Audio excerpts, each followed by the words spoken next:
Hi everyone and welcome to Frostbites podcast. My name is Minna. You can also find me as Finfrost on Ravelry and on Instagram. And this is my podcast mostly about knitting but also some other crafts. And today's episode will be mostly about my trip to Edinburgh Yarn Festival. But we also have some whips and other things that I want to talk to you about. Today is the 26th of March. It's a sunny Sunday. I feel like it's the first day of spring today. We have started summertime today, and you can really notice the difference that 1 hour makes. It is still daylight, even though it is already 6:30 in the evening. So the days are really, or the evenings are getting longer and brighter from now on, which is really nice after the long winter. And I think this is the first time this year that I can film without turning the lights on in the house. So I hope that we will have enough daylight until I finish filming this episode. Welcome all new subscribers and all returning viewers, and also a big welcome to everyone who has joined our Ravelry group. You can find the group by searching Frostbites podcast on Ravelry, and in the group you will find all the show notes of the episodes and also information about the ongoing cals and other things, as well as the questions and answers thread. So if you have any questions or suggestions for my podcast, please write about them in that thread. I was going to film already a week ago, and I really wanted to do that because I wanted to share my experience of the EYF, the Yarn Festival in Edinburgh, as soon as possible, but I got a very nasty stomach flu last weekend, so I couldn't get out of bed the whole weekend, so there was no filming. So I'm sorry you had to wait for quite a long time until this episode came out. But I'm okay now, and I have so many things that I want to share with you. Lots of new yarns and new photos and some video clips from the festival. So I hope you enjoy it. But before we get to that, we had a giveaway on my last episode for the first issue of the Taito magazine, which was only for Finnish-speaking people because the magazine is in Finnish. And I drew the random number generator, and the winner of this copy is Susanna, who is Taylor or Teula on Ravelry. So Susanna, congratulations, you won the magazine, and if you could send me your mailing address through a private message on Ravelry or on Instagram so that I can get this on the way. So, like I said, Edinburgh Yarn Festival happened a couple of weeks ago. I flew in from, first of all, I left from Oulu. I flew to Helsinki and I stayed the night there at the airport hostel, and then continued on Thursday morning from Helsinki to Copenhagen, and then from Copenhagen to Edinburgh. And on the plane from Helsinki, I met up with Sylvia. Hi Sylvia, who I'd already met at a knitting event a few weeks back here in Oulu. And I had one day before the festival, so on Thursday I explored a little bit in the town or in the city. I have been to Edinburgh before, so I didn't have to necessarily go and see all the touristy places, but I really wanted to go on a walk to Arthur's Seat because it was a fantastic sunny day, beautiful day, and I wanted to spend it outdoors. So I left the hotel in the morning. I think I caught a train to the city center and then walked from there up to Arthur's Seat. I'm not quite sure which path I took. I just followed whatever path I thought that would take me to the other side, and I wasn't quite prepared on how steep and how high the hill was, so I didn't go all the way up, but I think I got up to halfway, and then I ascended from there to the other side and then walked back to the city, and the view was beautiful even though I didn't go all the way up. And like I said, the sun was shining and it was quite warm, and it really felt like spring after coming from northern Finland, where I had gone skiing the day before. And then I looked into some shops and walked in the city, and then took a path along a river towards my hotel, which was also a really nice walk in the sunshine. And on Thursday evening I went to the kick-off knit night organized by the EYF people. It was held in a Swedish restaurant, Aqua, which was quite close to my hotel actually. I went there on foot, and there was so many people. It was so funny when once you stepped inside, you saw all these knitters in each table. Every table was full, and everybody was knitting and chatting, and people were just so happy, and you could see smiles on everybody's faces, and people were making new friends, and it was just wonderful. I felt like I had found my tribe. I didn't have to explain to anyone why I liked doing what I do, because everybody was the same.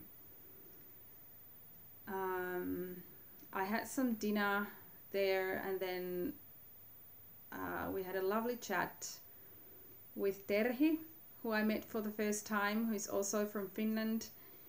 We had been chatting on Instagram a few times, and then we found out that we were staying quite close to each other, so we went for dinners, I think, every night after that together. And we also decided to go to the festival on foot the next morning. So the next morning we met in this corner of streets, and then started walking towards Corn Exchange, which is the venue where the festival is held. It was about, I suppose it would have been about half an hour's walk, maybe a bit more, but we sort of took a detour, and then we ended up arriving to the Corn Exchange about 10 to 10. We were aiming to be there a little bit past 9, but our little detour took a bit of that time. So as a podcaster or a class attendee, you could get an hour earlier entrance to the marketplace, which was really nice. So you could browse the vendors' tables and stalls before the huge crowds arrived. And I wanted to go to the La Bien-Aimée booth at first, which was good because the yarn that would have been my first choice was already partially sold out. I was aiming for a sweater quantity of this particular yarn and colorway, but I couldn't get it because I would have been one skein short. So it was really getting quite busy already before 10 o'clock. I think I circled around at the marketplace enough so that I would have seen all the vendors before I went to the podcaster lounge, where I sat down and had a chat with a few people, which was really nice. I knitted on a shawl, which I'm going to share with you a bit later. And I think within an hour or so, the place got really crowded and noisy because there were so many people and you couldn't really move anywhere. I was pretty much stuck on the sofa, and I didn't want to leave for a cup of coffee or anything because I knew that I would lose my spot. But after a while, the crowds became a bit too much and I had to just go out and get some fresh air. It was so hot at the podcasters lounge and the whole venue was quite hot, especially when everybody was wearing their knitwear. But I really enjoyed meeting with new people and chatting about what they were knitting on and what they had purchased and all that sort of thing, and also learn about their home countries and share a bit of about Finland and all that. I think on that day, that was Friday, I didn't do anything special in the evening. We had dinner with Terhi and then I just went to bed. I was exhausted. And then the next morning I went back to the marketplace because there was something else I wanted to pick up. And then I managed to get a spot on a class which was held by Kate Atherley. It was a class about pattern writing skills, which was exactly what I wanted to join, and I was lucky enough to get a spot there. A huge thank you to Marika. Thank you so much for the opportunity. And by the time the class was over, the marketplace had already closed. So Friday was a bit shorter for me on the festival. But before going to Kate Atherley's course, I had just about enough time to listen to Sue of the Blacker Yarns, who was giving a talk about fleece selection and sorting, which was quite interesting, but it was so loud and there were no microphones or anything, so it was a bit hard to hear, even though I was right there, right next to her. But anyway, it was interesting to feel and see the different fibers that they use at Blacker Yarns, and hear about the differences in the characteristics of each fiber and also of each yarn. And that is something that I would like to learn more about, especially now that I'm planning on learning to spin. And I think that would be really useful to know about the different fibers.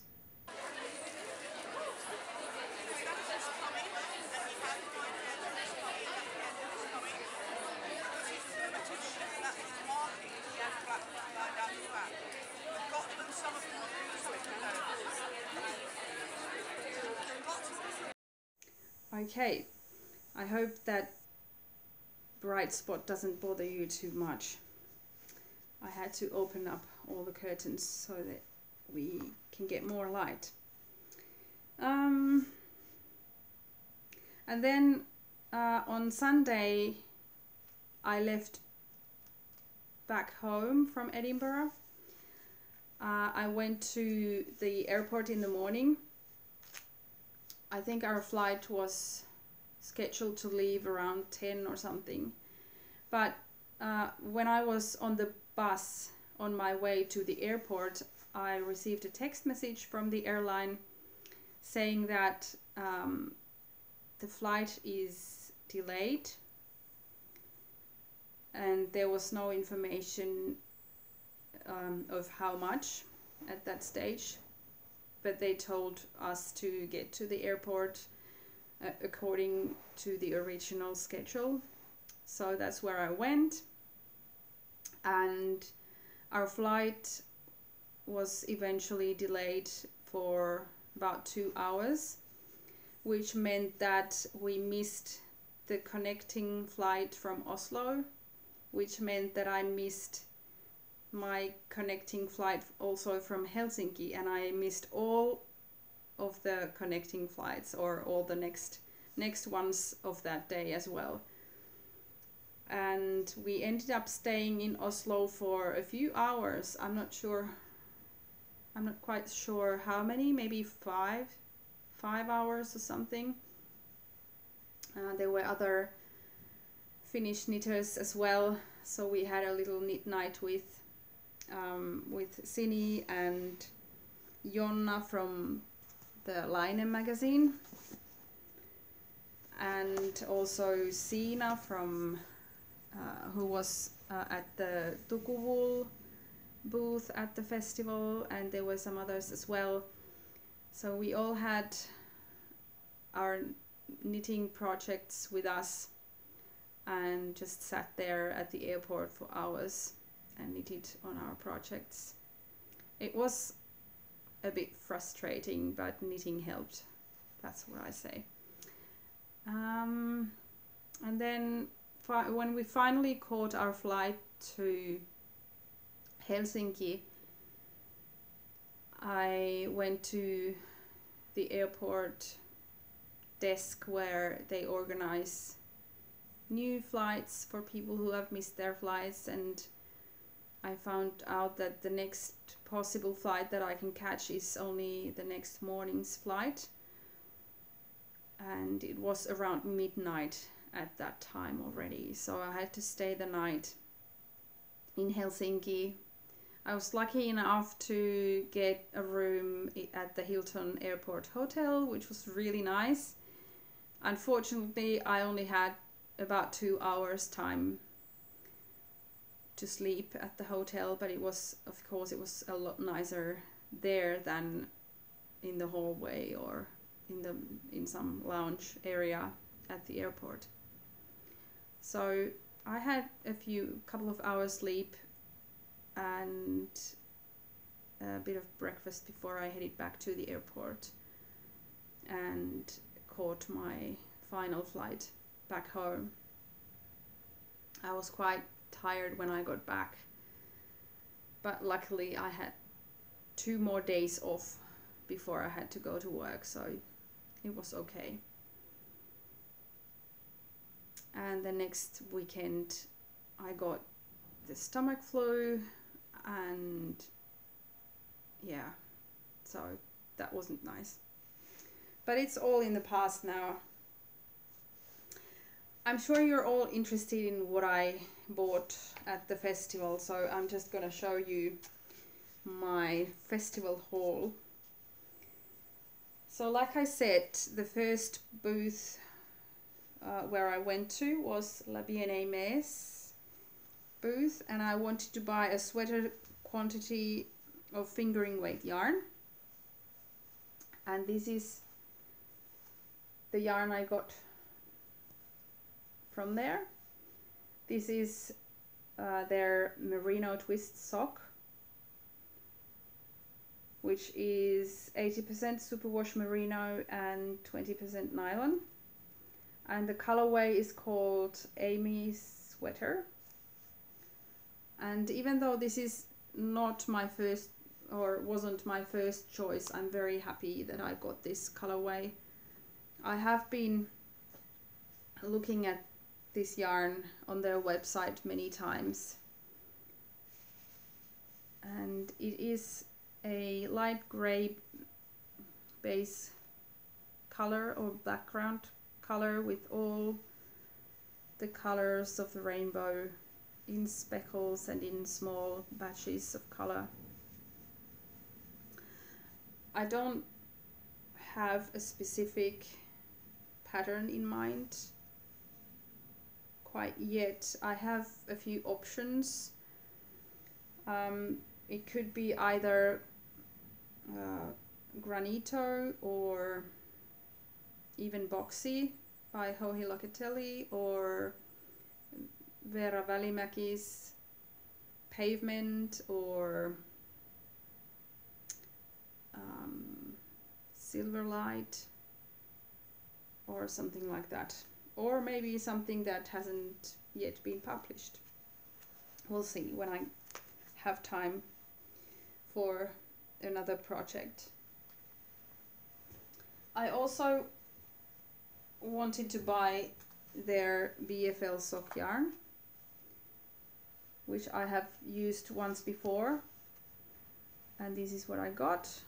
The sock buddies in colorways Pom Pom, which is this colorful one, and then the smallest skein is Amy's Lipstick.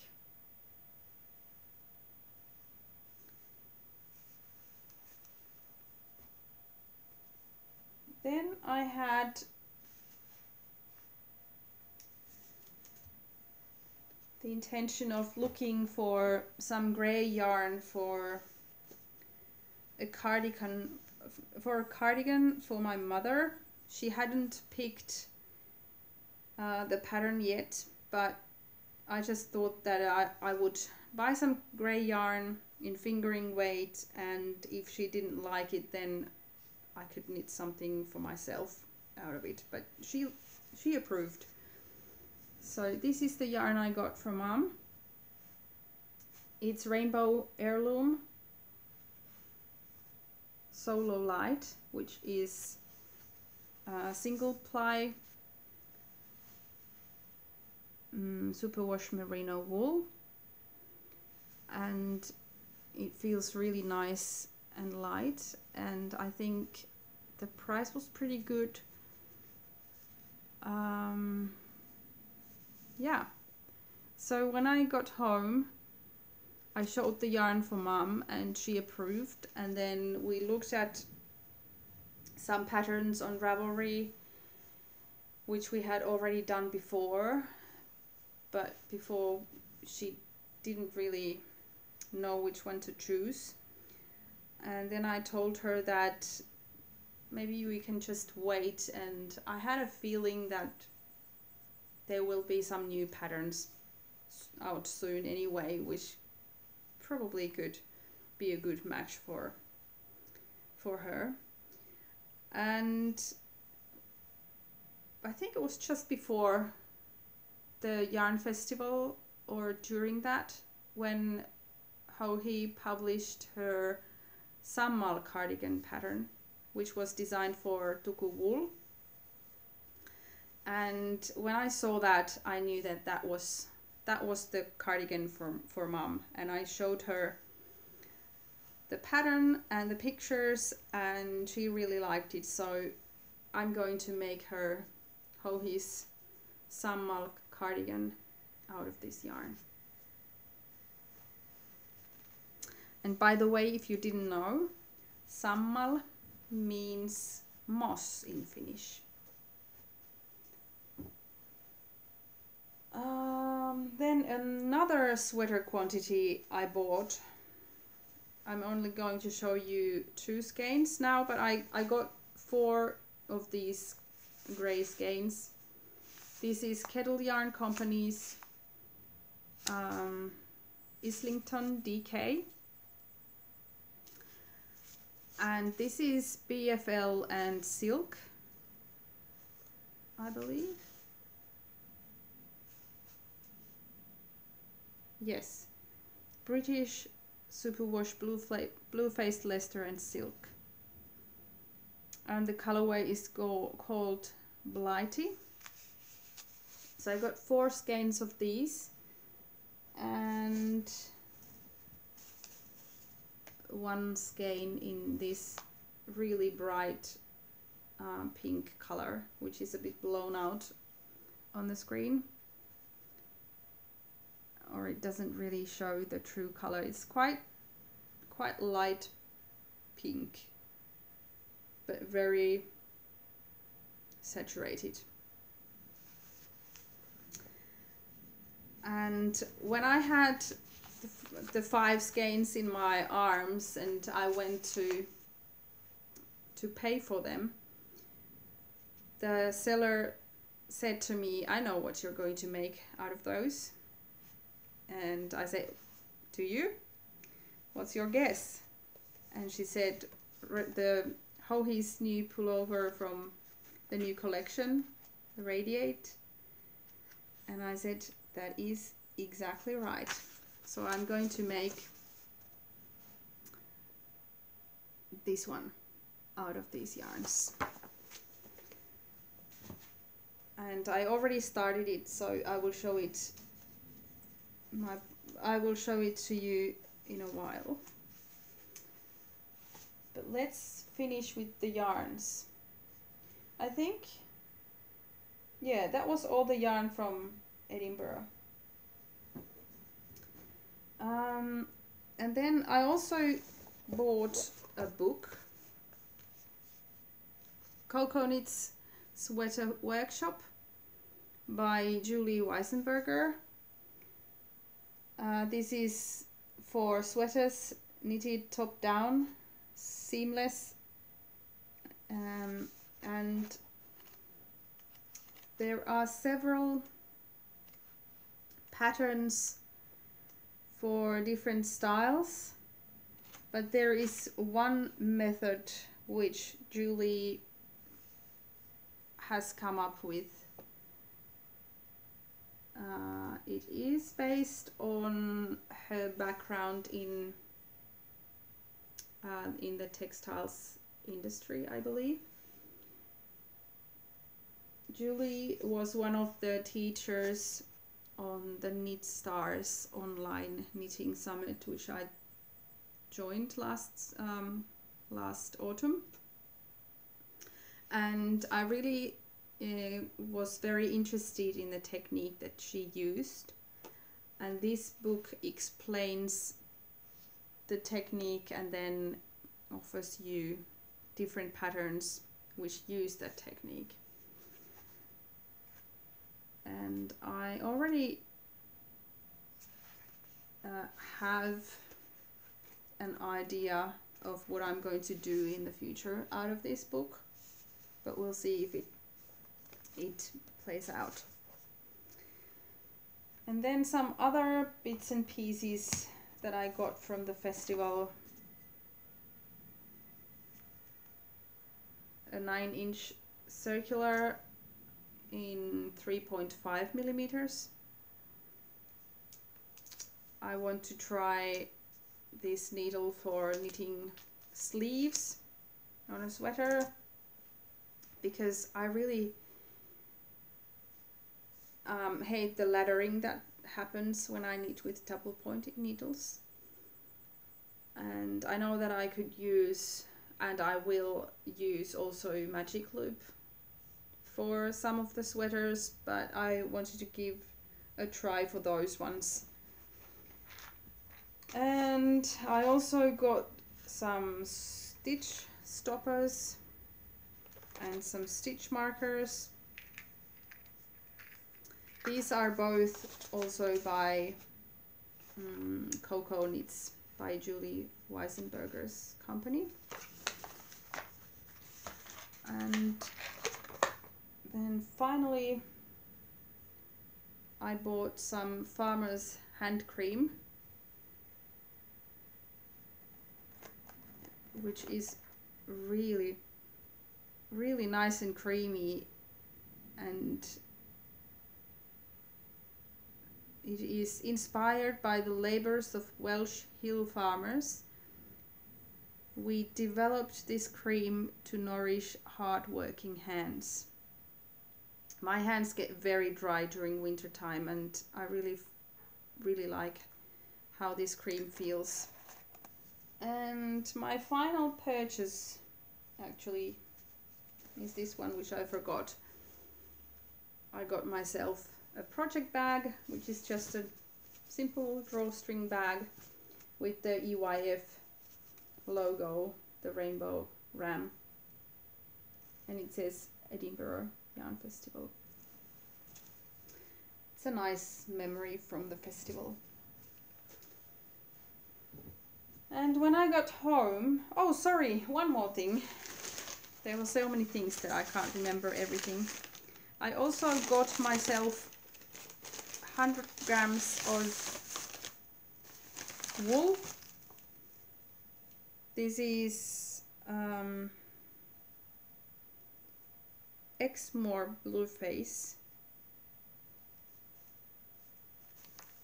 So this is a wool top for spinning. I haven't gotten my great-grandmother's spinning wheel yet. It's still at our holiday house, and I hope that my parents will bring it to me the next time that I go there. They already brought me the wooden bobbins, or some of them. I think they found 6 or 7 bobbins from there, but I think they brought 3 for me to start with. And if I get into spinning more, then I can always bring more of those here. Okay, so now I'm sure that was all from the festival.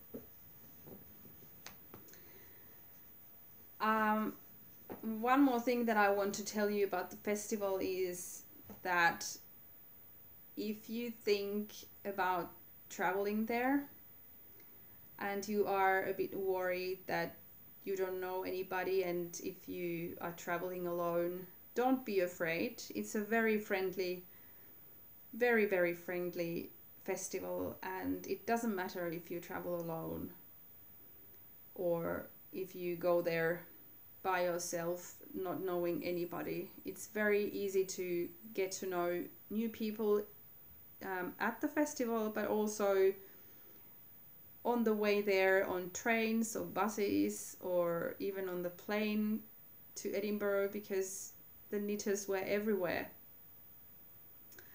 You could just start chatting to anyone who was wearing anything hand knit, and you could be sure that they were also going to the festival.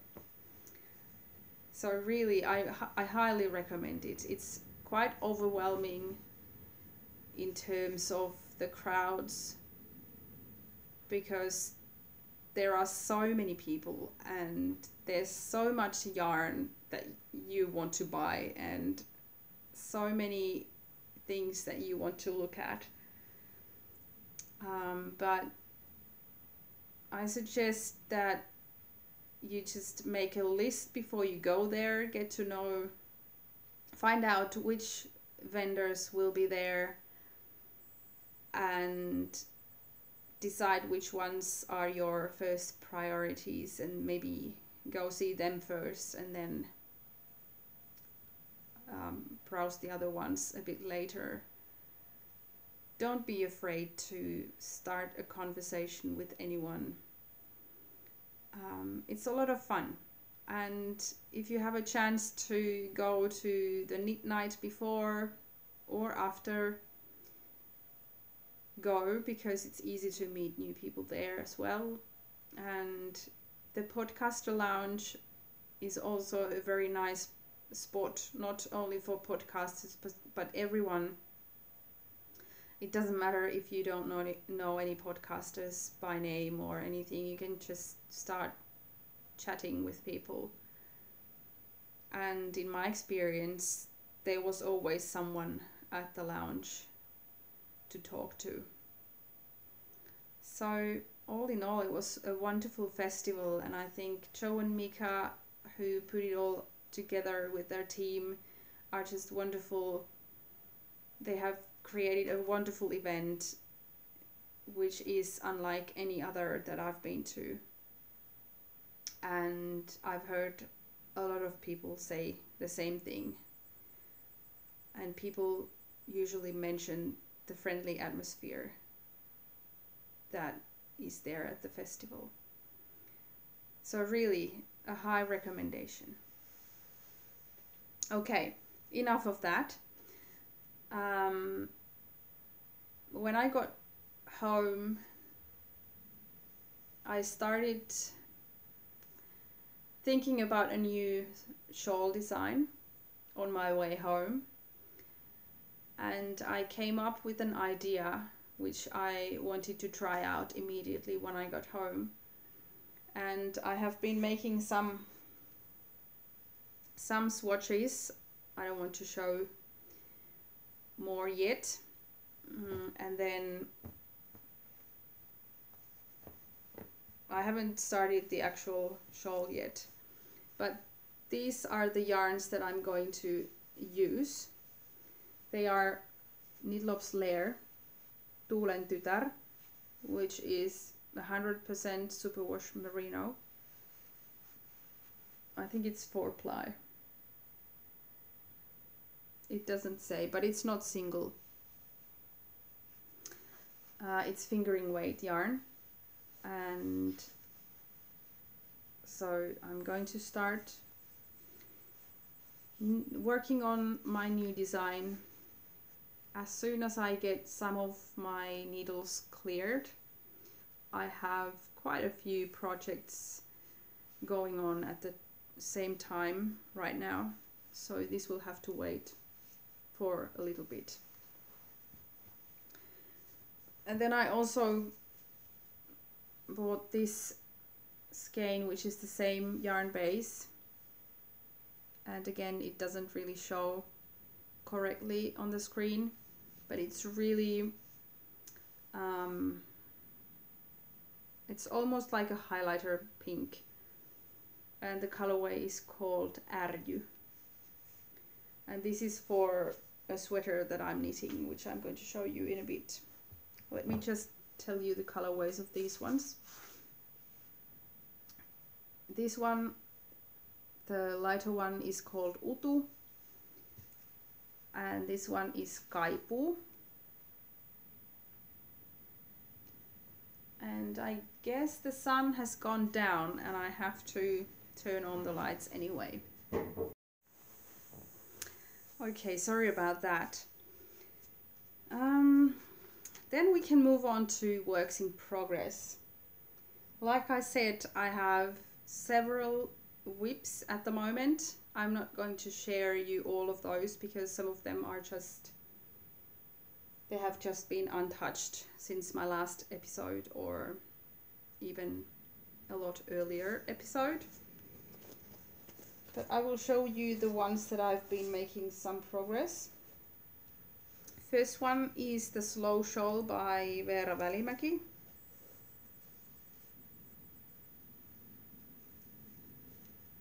I think I was here the last time, so I have knit a few rows on this one.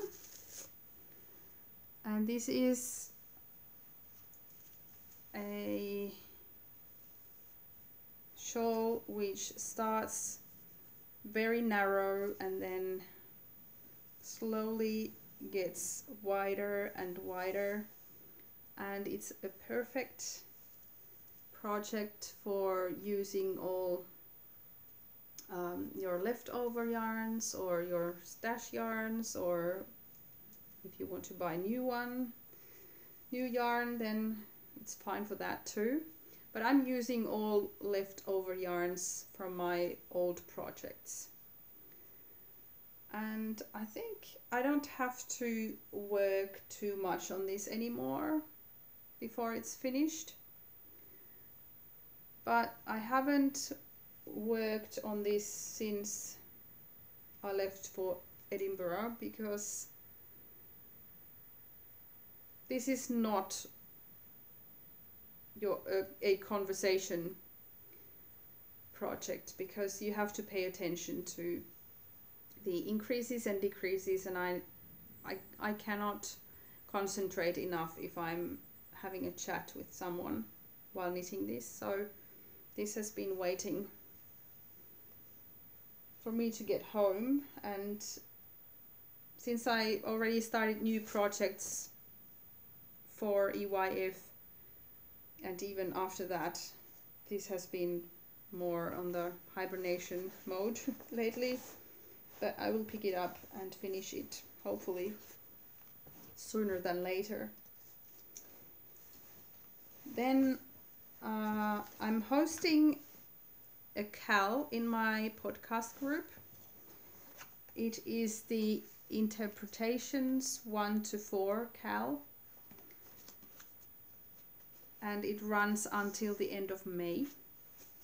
So if you want to join in, you still have plenty of time. You can choose any pattern from any of these interpretations collections by Jouhi Locatelli and Vera Välimäki, and you can enter them for the CAL. And there are also already a few entries in the chatter thread where you can share your thoughts about which project you're going to make, or which yarn you're going to use, or if you have any questions with your project, or if you want to share progress pictures or anything. That's what the chatter thread is for. And then there is also the FO thread, where you can post one entry per project that you have finished by the end of May. And there will be some prizes, and if you are a maker and you want to donate a prize for the CAL, please message me either on Instagram or Ravelry so we can have that sorted out. I have started 2 projects for this CAL so far. And the first one, they are both from the collection 4. The first one is the East or West pullover by Jouhi Locatelli. This one I started before EYF. And it's the one that I knitted at Oslo airport for the most part.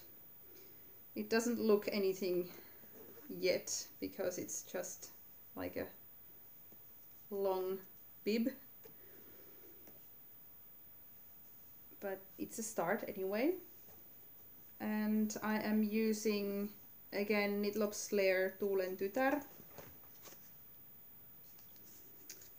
in 2 different grays, Platina and Hopea.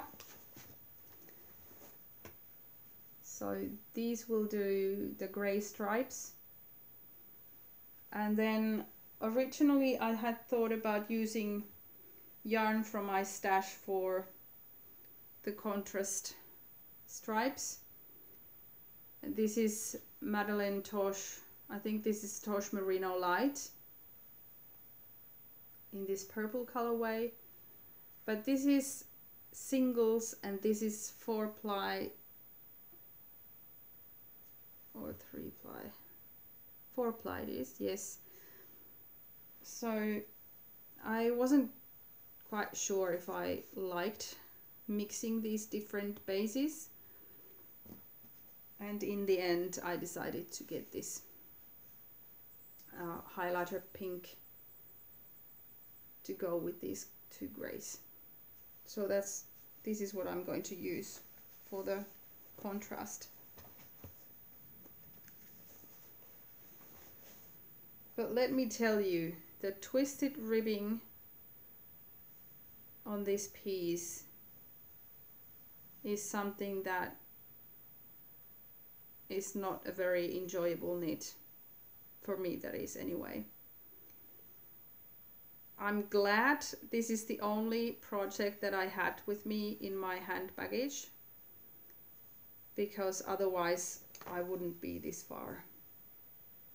I still have, this is almost, the front piece is almost finished, and then I have the back piece to make, and then it should be a lot more enjoyable. I had my wooden Knit Pro needles, which are quite blunt, so I think that's part of the reason why I didn't really enjoy knitting the twisted pearls especially.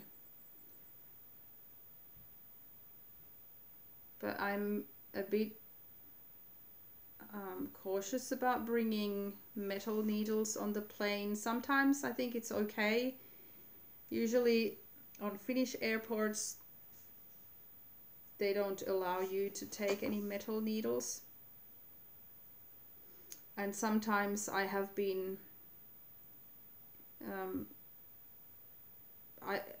sometimes even my wooden needles have been taken away from me. That was not in Finland, that was in Hungary. But anyway, I don't want to risk it, so I always travel or fly with my wooden needles. And I have also my La Bien-Aimée badge on my project bag.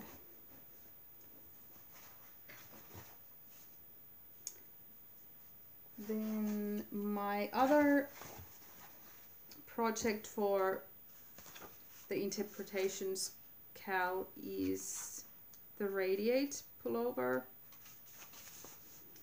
which I already showed you a photo of. And you also saw the yarn already. And I have made very good progress on this one, because I only cast this on Monday or Tuesday this week. So the body part is nearly finished already. I think I only have to make 1 more centimeter or so for the hem and start the ribbing, and then it's just the sleeves. And it's amazing how quickly the DK weight yarn knits up after almost entirely knitting out of fingering weight yarn. It's really amazing. I think I need to get some more DK weight yarn from now on. So that's that.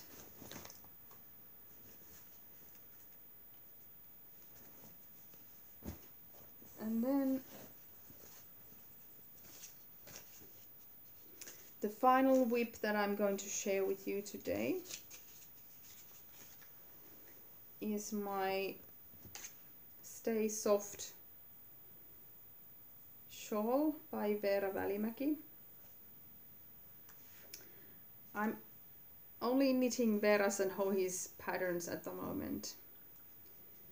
It's a bit hard to show you because I have started picking up stitches for the edging, and you pick them up from the other end of the shawl, and they are all on the same needle. But it is a triangular shawl. I'm not sure how I'm going to show you this. So you start from here, and then you need the stripy part, and then you need the other end, which is getting already quite wide. And then for the final part you start picking up and knitting stitches from the same corner where you started from. And there is an I-cord edge here on this edge. It's a really nice and easy knit. It took me a while to get the hang of how to pick up the stitches and what you're supposed to do on the edge here, but it's not difficult. You just have to pay attention to what you're reading. So this should be ready quite soon as well, I hope. And the yarn is really lovely. You have probably seen some Instagram photos on my feed already. The yarn is Lustig yarn, which is a Finnish indie dyer in Helsinki. And I had 3 skeins. These are all from my stash. So 3 skeins. The first yarn is this one, which is Candy Day. So it is, these two are quite similar, so it might be a bit hard to see the difference. But this is on a natural white background, and this one is like a minty green. So this white one was the Candy Day, and then the yellow with pink speckles is PPL. So I'm assuming it refers to Pippi Longstrump. And then the mint green is Kyoto.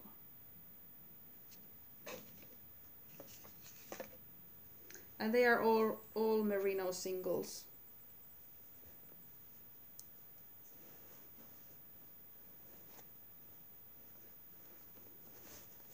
I could show you the yarn, maybe you can see the colors a bit better on these.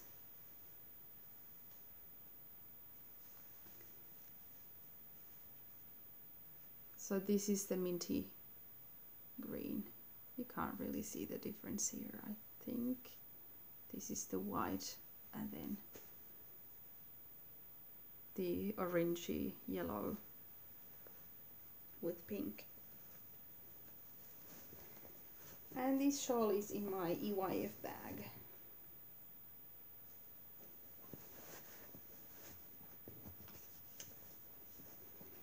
So do come join our chat and our Cal.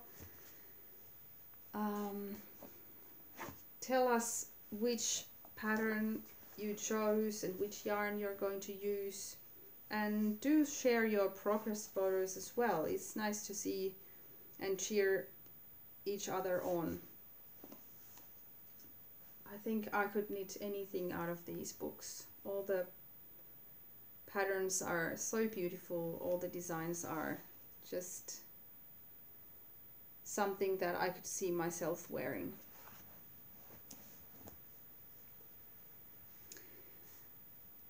And I think the final segment will be the questions and answers.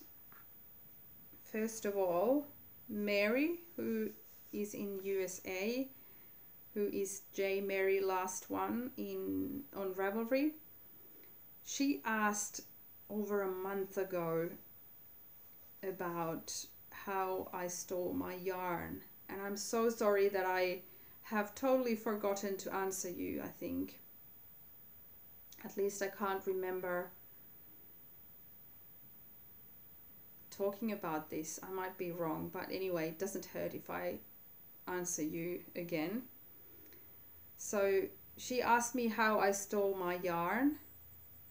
To be honest, I just store them in baskets on the floor of my living room. Sometimes they are in just on top of a pile on my couch or in a chair. I have also a cupboard in my sewing room where I store some of my yarn behind a glass door. But I just don't have any special method, or I don't keep them in plastic bags or anything. And her other question regarding this was, do you have trouble with mice or moths or anything else? And I have never had any problems. I guess it's because of our long winter. We don't really get that many bugs or moths or anything. I have never had any problem with my yarns. So I only use lavender because of the nice smell sometimes in my project bag. But other than that, I don't do anything special with my yarn. I guess the pile in the corner of my living room on the floor in a large basket is probably not the best way to store my yarn, because I'm sure it gets dusty. But that's where I keep them, and I usually have a whole bunch of project bags on top of the yarn, so maybe that protects them a little bit. But I don't really do anything special, and I think we are lucky that we don't have any pests or anything that we would have to give. We don't have any pests that we would have to be worried about. So yeah, that's my answer to you. I don't do anything special to store or take care of my yarn. Then another question arrived today, I suppose, because it wasn't there yet last night when I checked. Palmikko-Puu, who lives here in Finland, she asked me about the luotolainen fisherman's sweater. She was interested in knowing if I know for how long people have been knitting those sweaters in Hailuoto. And from what I understand and the information that I have found is that the pattern dates back to the 1800s. So at least for 200 years, people, or women, mostly women, have been knitting the fisherman's sweater in Hailuoto and I suppose around this area. And I'm just trying to look if I can find you information about which episode I spoke more about the sweater, if you want to check it out. I think it's episode 3. It's one of the early ones. Yes, I think it's episode 3. So if you want to learn more about the fisherman's sweater, which uses the traditional instructions, that's where I talk about it in more detail.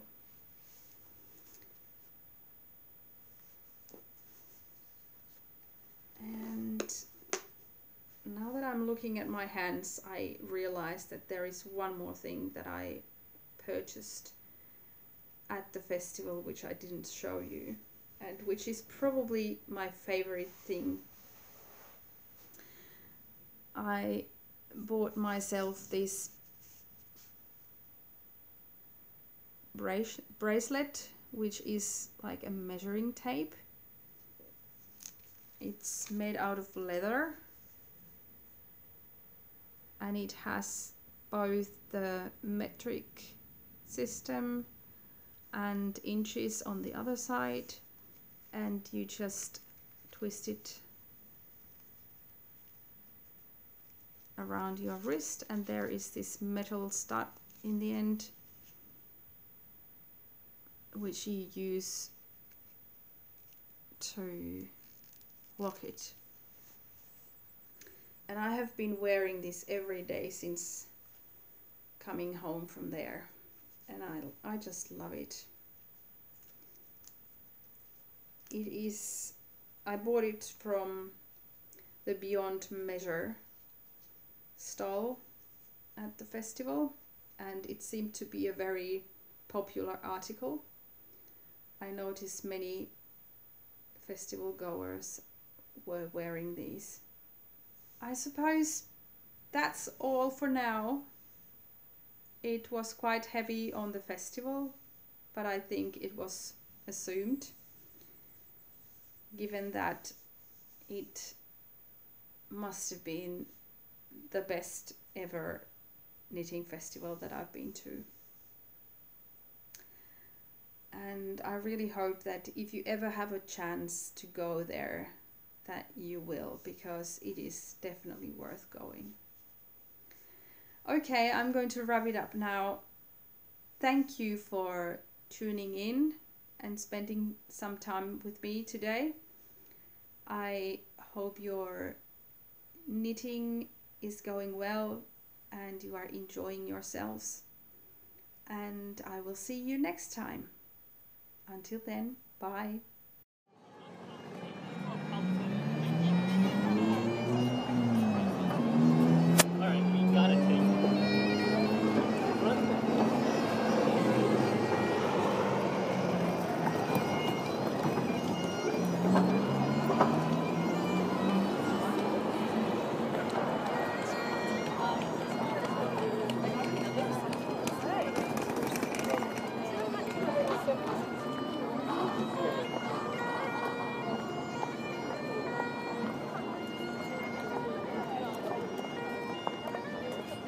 Is that all?